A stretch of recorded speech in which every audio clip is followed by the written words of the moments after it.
સ્વામિનારાયણ.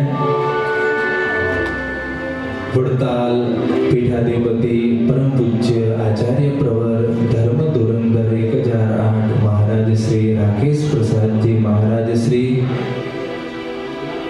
આપણી આ દિવ્ય સભાની અંદર પાવન જેમની ઉપસ્થિતિ છે એવા સર્વે બ્રહ્મનિષ્ઠ સંતો તથા શ્રી હરિના લાડીલા સર્વ ભક્તજનોને ભાવથી જય સ્વામિનારાયણ, જય સ્વામિનારાયણ. અનંત કોટી બ્રહ્માંડના અધિપતિ એવા આપણા સૌ કોઈના ઈષ્ટદેવ ભગવાન શ્રી સ્વામિનારાયણે જીવાત્માનો યાવત ચંદ્ર દિવાકરો આત્યંતિક કલ્યાણનો ધોરી માર્ગ ચાલુ રહે એ માટે સ્વમુખે એક અમૃત સરિતાનું વહન કર્યું અને એ ગ્રંથનું નામ છે ગ્રંથરાજ શ્રી વચનામૃતમ. વચનામૃતનું સંપાદન કરનારા 4 મુખ્ય સદગુરુ સંતો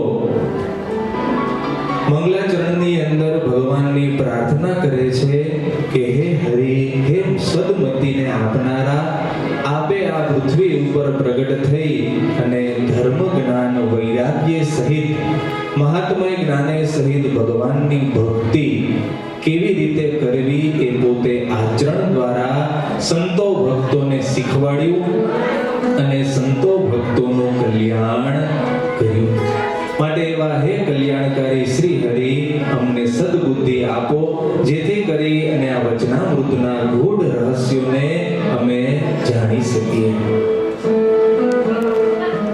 આજે આપણે ગઢડા પ્રથમ પ્રકરણનું 54મું વચનામૃત થોડું શ્રવણ કરીએ.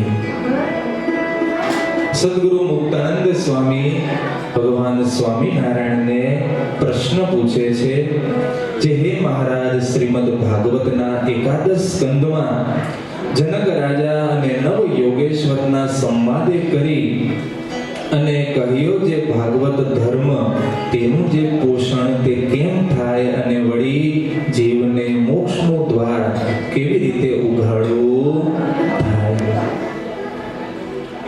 શાસ્ત્રો તો અનંત છે પણ એમાં સ્વામિનારાયણ ભગવાને આપણને 8 સતશાસ્ત્રોનું વાંચન, શ્રવણ, મનન, નિધિધ્યાસ કરવાની આજ્ઞા કરી છે. એ પૈકીનું શ્રેષ્ઠ ગ્રંથ એટલે વ્યાસ ઉદ્બોધિત શ્રીમદ ભાગવત ગ્રંથ. અને એ ભાગવત ધરની અંદર 12 સ્કંદ છે. એમાં એકાદશ સ્કંદને વિશે જનક રાજા અને નવ યોગેશ્વરનો દિવ્ય